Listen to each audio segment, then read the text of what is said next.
So I was just saying that Kinshuk's session was very, very engaging, and you know, through the day we've been hearing various dignitaries talk about cybersecurity, cyber warfare, threats to the country, and with the whole thing of IoT happening, I think all of us get exposed to it in some way or the other. And therefore, when we were looking at doing the second panel discussion, the whole idea was, how do we make people aware? How do we tell people what are the threats of cybersecurity? For the defense services, how do they tackle the problem of plenty? When you're looking at it, there are so many multiple vendors, there are so many multiple solutions. How do they look at it, and how do they say that, okay, what sort of deployment or what sort of a system should they use at a particular system, or at a particular level, because you cannot really deploy everything everywhere. And when we were selecting this panel, the good part was it was all a technical panel which came in. And for me, it was easier saying that, we should actually get the panel to do most of the talking, and then we'll have time in this panel, so we'll actually leave it open to the audience to ask questions to the panelists. If you have any specific questions you want to ask them about cybersecurity, their domains, they've all been in this for more than 20, 30 years, maybe more, and it'll be great to hear from them. So, Sandeep, just to start, if you could touch upon the fact that, there are multiple technologies available, and when the government is looking at it, or any organization for that matter, need not be defense, it can be any part of whether it's a corporate, it's an organization, when they're looking at it, what should they be looking at? When they're selecting technologies, or they're selecting partners in helping them secure themselves from a cyber warfare. That's the question? Yeah. Anything further? Yeah, first of all, it is very, pleasant to be here, the part of panel discussion. And it is also a very important responsibility because this happens to be, the last panel discussion before which all the very eminent personalities, came and spoke about since 9:30 a.m. in the morning. And I think with my colleagues on the panel discussion, what we are going to do, we are going to give you a very real perspective, that is how it is going in India. Now, having understood your question, and in my personal capacity, working with the India and SAARC region, definitely there is a challenge, in terms of matching the right marriage between the policies and the framework, the procurement policies, vis-a-vis with lot of technologies adoption. Let me set the perspective in a much more simpler way so that all of us can basically take a caption from it. Just for example, now when we talk about technologies, right, we all can talk possibly maybe 10, 15, 20 such technologies which can help us to combat such a cyber attack. Now challenge is that while we have a policy, while there's a procurement plan, then there are too many technologies also. And the second contrast is that, in fact, Meeta, that all those technologies now can be given in a very different flavor. Now, depending upon the vertical type, whether we are talking to the defense agencies, whether we are talking to the BFSI market, whether we are talking to the enterprise market, or we are talking to the manufacturing market, each one of have their own way of adoption. So same technology can be put on premises, same technology can be given as a service, and in most of the cases we see, at least in India, it is also picking up by means of a hybrid approach. So there cannot be any kind of a revolution for sure. I mean, this is what I have to add. It is all a evolution that we pick and choose the right things as per the right frameworks within the governments what we have, keeping in view our good friends across the border. Now, question comes, which direction to go in for? So without naming, the products, I represent a beautiful company called as Keysight Technologies, but idea is to give you some more messaging. Now, there can be two possible ways, right? And I think my colleagues would be agreeing to that. Either we decide we continue the program which we have been doing for last 25, 30 years, that is adopting to a very defensive way of cyber security, right? We can continue doing so. And in that pursuit, we have often seen that in past 10, 15 years, we had SOC 1.0. We are seeing SOC 2.0.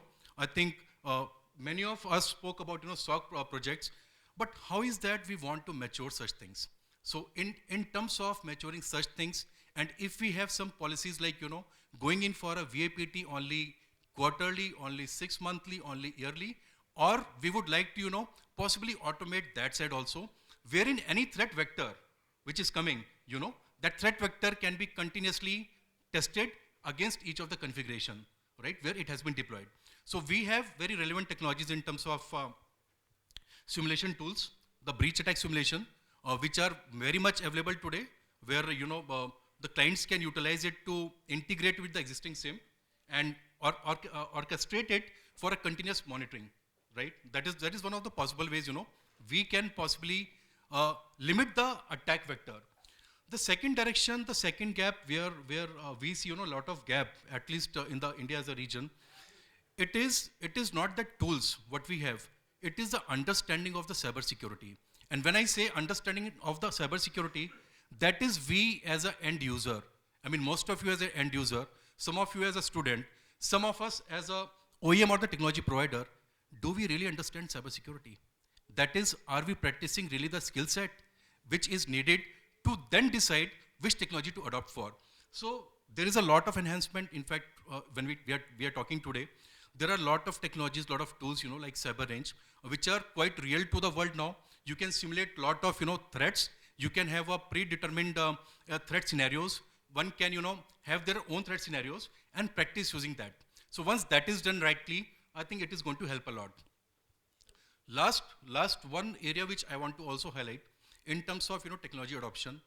While we are progressing to a lot of 5G deployments, I think sooner or later, we will see even the defense forces, even any vertical market, they are going to go in for a 5G deployments also, which means IoT.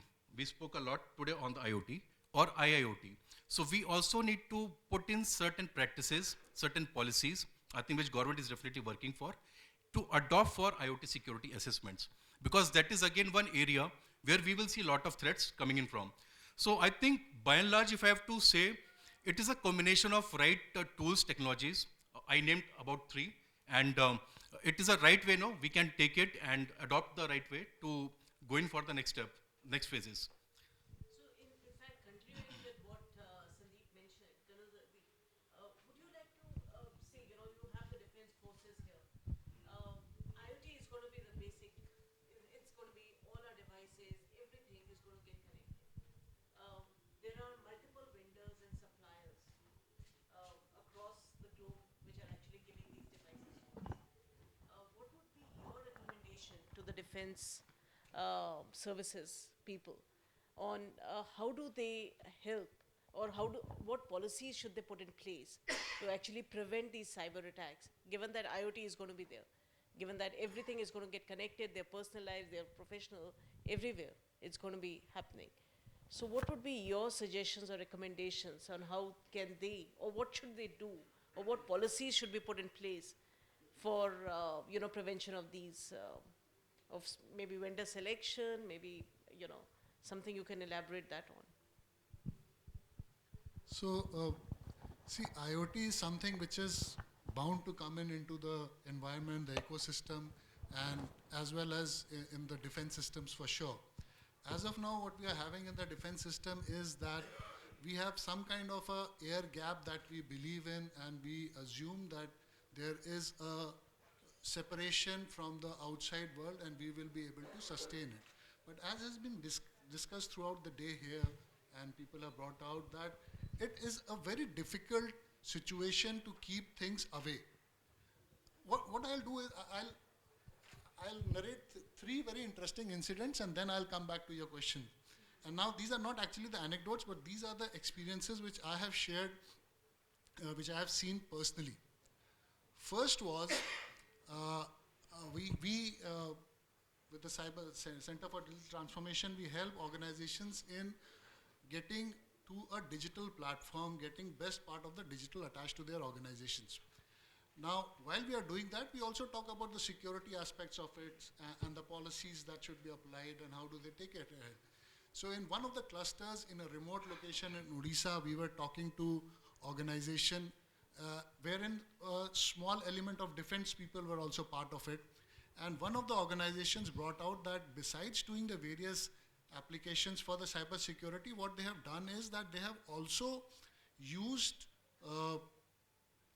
antiviruses for the mobile phones of all the employees, which we thought was a very good initiative by that organization, so that they are securing the systems besides other things as well. But during the evening, when we were having a social session there, one of the managers came to us and said, once we applied this antivirus, we find my mobile getting hot very soon. So we thought it could be a one-time problem, one situation somewhere.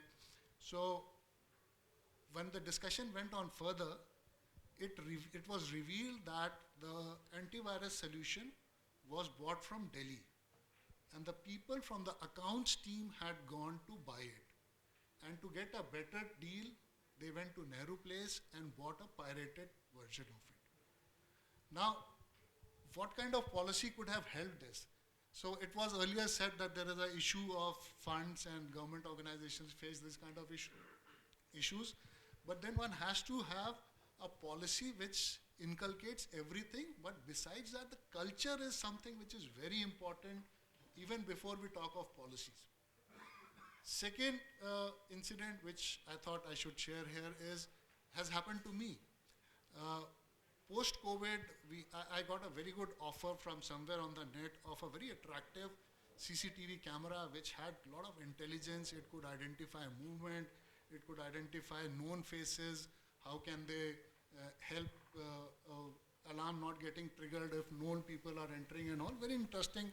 I bought it and I was very happy with that happening. Then one day my son was just checking around the data, and then he said, in the night there is huge amount of data going out of our system. Where is it going out?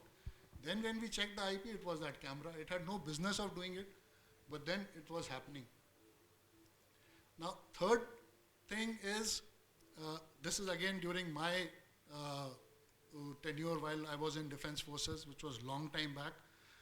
We were to buy some networking equipment.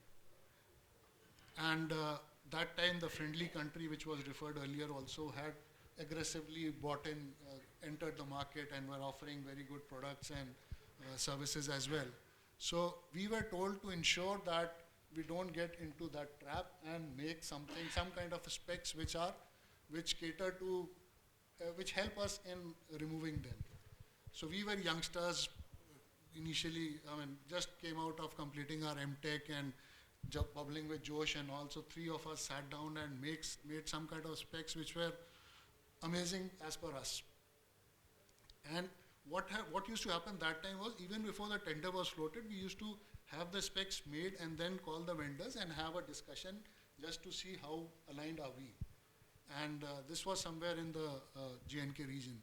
So we called the vendors, and when we showed the specs, all of the vendors said, are you crazy? What are you asking for? This is not going to happen in next 10 years or so, even if it happens at all.